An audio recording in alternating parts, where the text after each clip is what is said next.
आता काहीशी बातमी आश्चर्यचकित न करणारी बातमी डोळ्याची असली तरी ही डोळ्यावर विश्वास न ठेवता येण्यासारखी। पिंपरी चिंचवड जवळ चाकण इथल्या 13 वर्षीय राकेश चौधरी या मुलाची गोष्ट।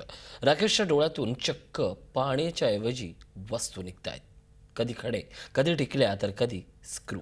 विश्वास बसणार नाही, पण हे खरंय। पाहूयात या चमत्कारिक मुलाचा एक खास रिपोर्ट।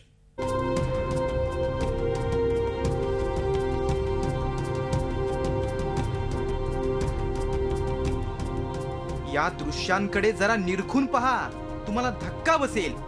या 13 वर्षाच्या मुलाच्या डोळ्यातून चक्क वस्तू बाहेर पडतायत। काही वेळा टिकल्या, काही वेळा स्क्रू, तर काही वेळा चक्क खडे बाहेर येत आहेत। तुम्ही पाहताय ते 100% खरं आहे। मग हा चमत्कार आहे का? असेलही, पण चाकणमध्ये राहणारा हा 13 वर्षीय राकेश चौधरी गेल्या 2 महिन्यांपासून त्याच्या या विचित्र कारनाम्यामुळे खूप चर्चेत आलाय। डोळ्यासारख्या नाजूक भागातून या वस्तू कशा काय निघतात याचं कारण त्याला माहिती नाही।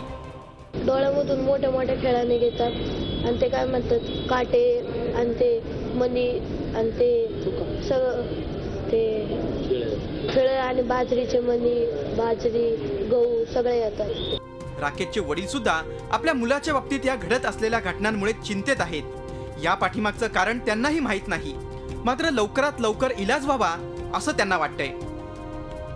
इलाज के लिए उसके डॉक्टर के पास गए तो आँख चेक किया तो उसके अंदर कुछ भी नहीं था, बोले कुछ भी नहीं है। उसके बाद में 2-3 दगड़ निकले उसके बाद में, और रेगुलर खेड़े वगैरह सब निकलता है, जमनी खेड़े, दाल, राई सब निकलता है। सध्या राकेश चौधरीला पिंपरी चिंचवडच्या यशवंतराव चव्हाण रुग्णालयात तपासणीसाठी दाखल करण्यात आलंय।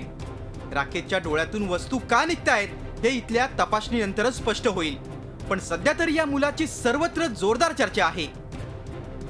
राकेशच्या डोळ्यातून निघणाऱ्या या वस्तूंमुळे काही जण त्याच्याकडे आश्चर्यानं, काही जण कुतूहलानं, तर काही जण भीतीनं पाहतायत हे मात्र नक्की। व्हिडिओ जर्नलिस्ट अक्षय नगरकरसह Kailaspuri, Zee media, Pimpri Chinchwad. Zee 24 तास, एक पाऊल पुढे।